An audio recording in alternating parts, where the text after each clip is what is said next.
წარმოიდგინეთ რობოტი, რომელიც თითქმის უხილავია შიშველი თვალისთვის. რობოტი, რომელიც თქვენ სისხლძარღვებში დაცურავს და თქვენი ორგანიზმის ჯანმრთელობას აკონტროლებს. ეს უკვე აღარ არის ფანტაზია, ეს დღევანდელი რეალობაა.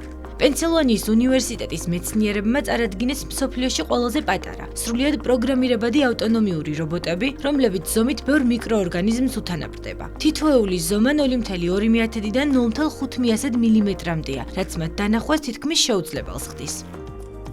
მაგრამ არ შეგაცინოთ მათმა მინიატურულმა ზომამ. ეს პაწაწინა მანქანები შეიარაღებული არიან სრული ავტონომიით. ისინი აღიქვამენ გარემოს, ფიქრობენ და მოძრაობენ სრულიად დამოუკიდებლად. და რაც უფრო გასაოცარია, ისინი ამას აკეთებენ უწყვეტად, თვეების განმავლობაში, რისთვისაც ენერგიას მზის სინათლისგან იღებენ. მათი ზედაპირის უმეტესი ნაწილი მზის პანელებითაა დაფარული. რობოტების პროგრამირებაც სწორედ სინათლის იმპულსებით ხდება. ამასთან თითოეულ მათგანს უნიკალური იდენტიფიკატორი აქვს, რაც საშუალებას იძლევა ჯგუფში მყოფ თითოეულ რობოტს განსხვავებული ამოცანები მიენიჭოს.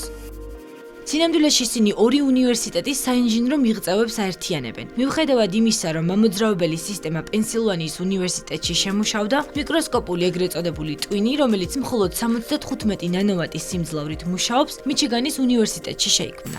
ტექნოლოგიების ერთობლიობამ კი რობოტებს საშუალება მისცა იცურონ თხევად გარემოში, ჰქონდეთ რეაგირება ტემპერატურის ცვლილებებზე და გადაადგილდნენ ჯგუფურადაც კი.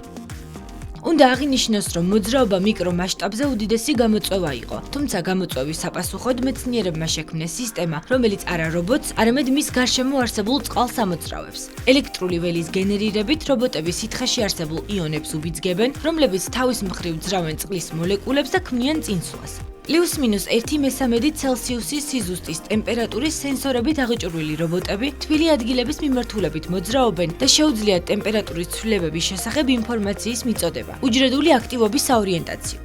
პენსილვანიის უნივერსიტეტის შეფასებით, ავტონომიური რობოტების 10,000 ჯერ შემცირებამ გახსნა სრულიად ახალი ფრონტი პროგრამირებადი მანქანებისთვის მიკროსკოპულ მასშტაბზე. და მაინც, რა არის ამ მიკრორევოლუციის მიზანი?